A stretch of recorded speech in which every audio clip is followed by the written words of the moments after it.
Errand of Mercy introduces us to the Klingons, which might be surprising considering that this was a dozen episodes after the Romulans were introduced, and yet they were the ones that were synonymous with Kirk's run as the bad guys. And our first meeting with them makes things clear, as it's revealed that negotiations have broken down. Configuration, Mr. Simmons. Yes, broken down is diplomatic speak for wanton violence is imminent. Luckily, the Enterprise wins with minimal damage to themselves, but that's the end of the good news. Automatic all points relay from Starfleet Command, Captain. Code 1. Well, there it is. War. We didn't want it, but we've got it. Curious how often you humans manage to obtain that which you do not want. Oh yeah, that reminds me. I gotta see McCoy about this thing. Another Code 6, Captain? That's the one.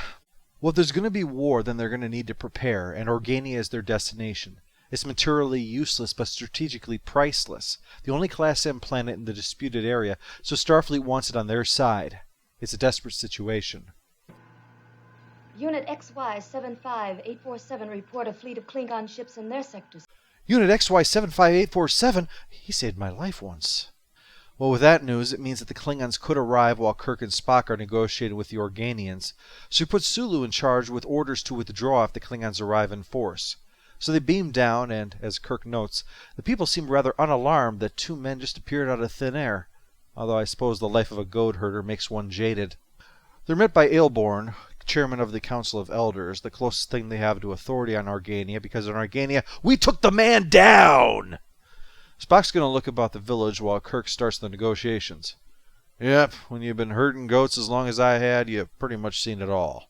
So Kirk tries to sell the Federation to them, but they're not interested, only seeing this as a choice between dealing with one side or the other, though Kirk insists that they do have a choice.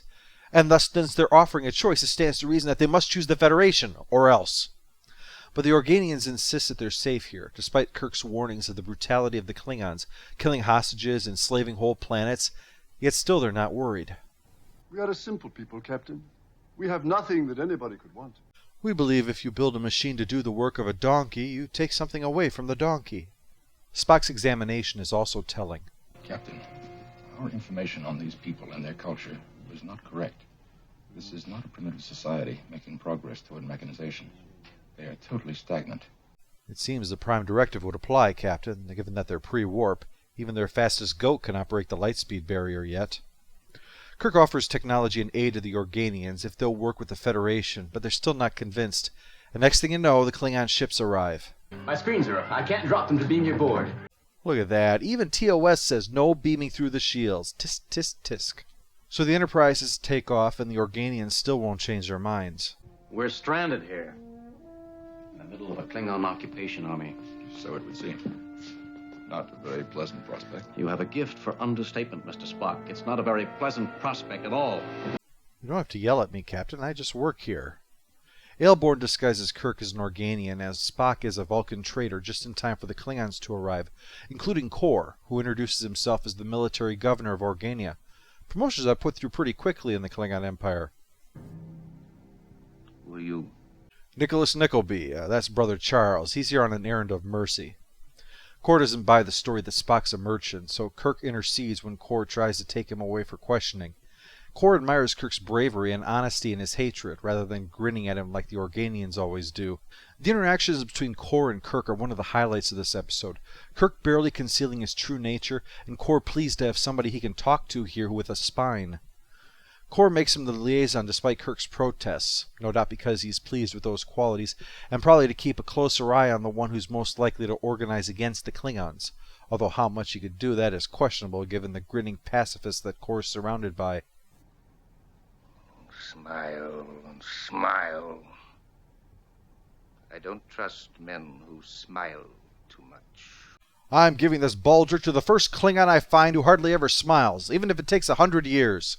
His rules are ruthless, with the smallest one carrying the death sentence, and that for every one Klingon killed, 1,000 Organians will be executed, which is bad because I think there's only like 300 of them total.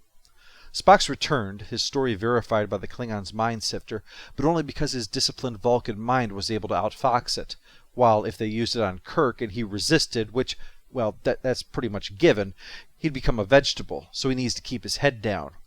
like not nearly getting into a fight with Klingons in the street.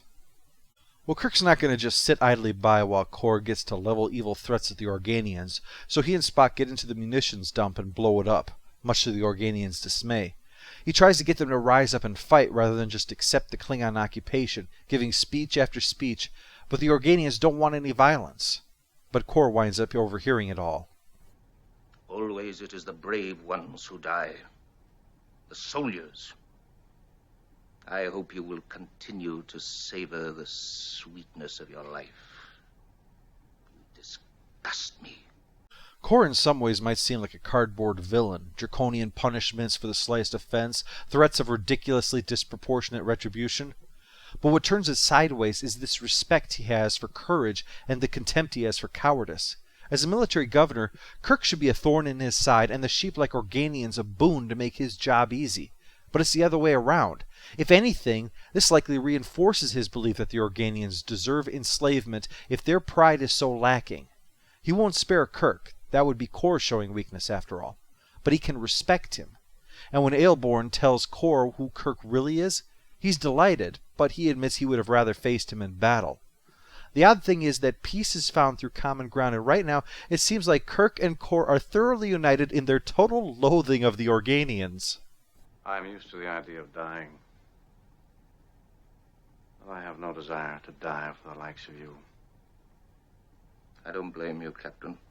So he takes Kirk to his office where, being Kor, naturally there's booze on hand, ready and waiting.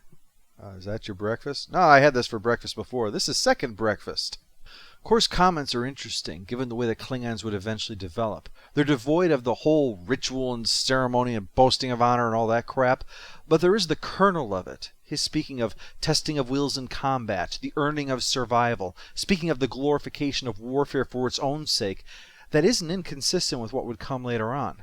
It's a more refined kind of a thing, like Klingon cleaned up good. So the threat is now levied. You will tell me everything I want to know about Starfleet, or I'll use the Mind Sifter on you and kill and dissect Spock, and I want an answer for you right in 12 hours. Is that okay? No, it's not as cheesy as all that. His build-up has been to justify his allowing Kirk that time, because he bears a kind of admiration for Starfleet and Kirk as worthy adversaries, and to destroy such a great enemy in a manner like this would be a real shame.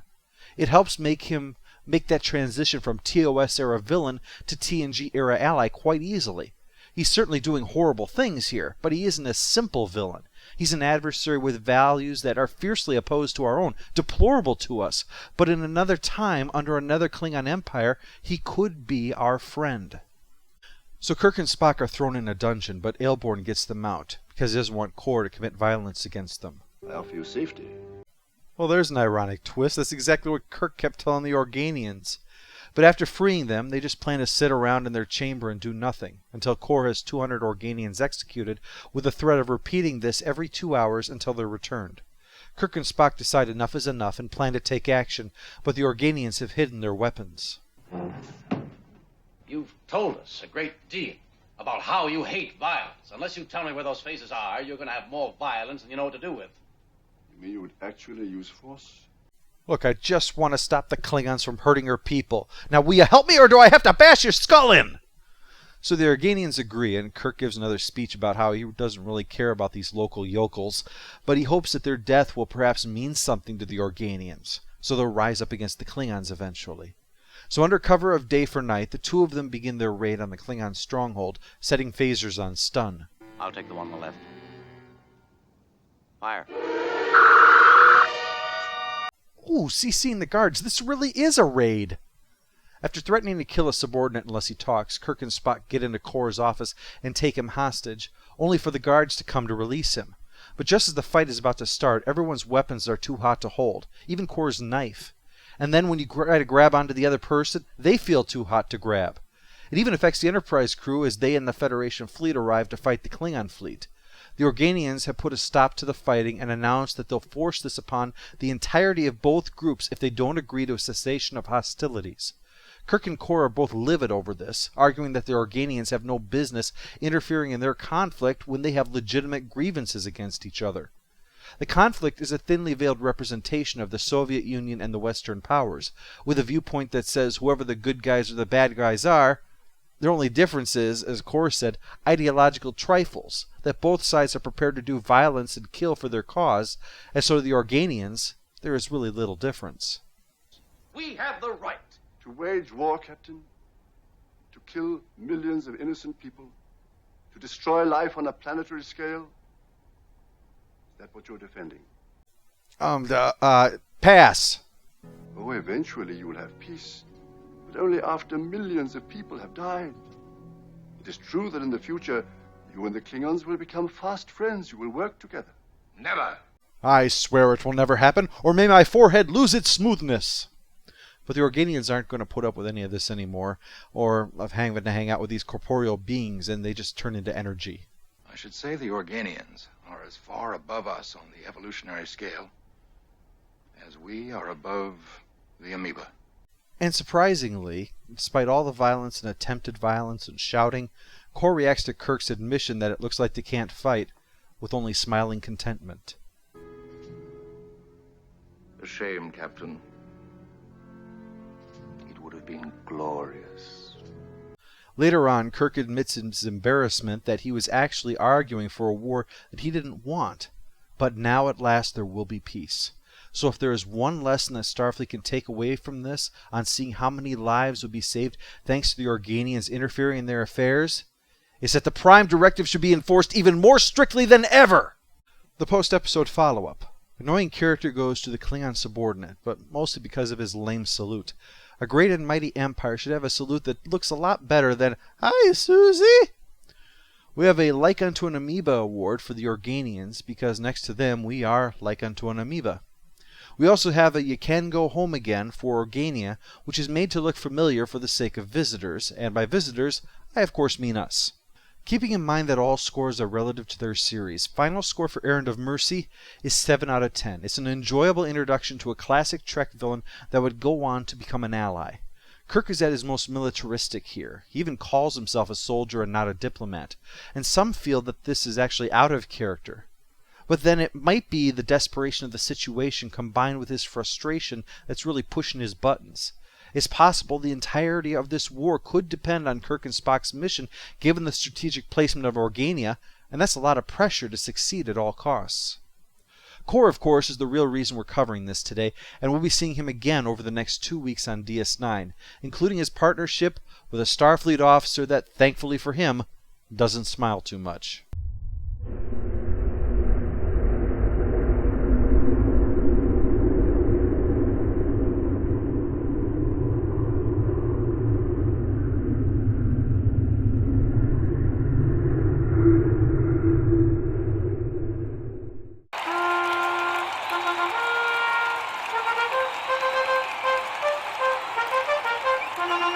Ah.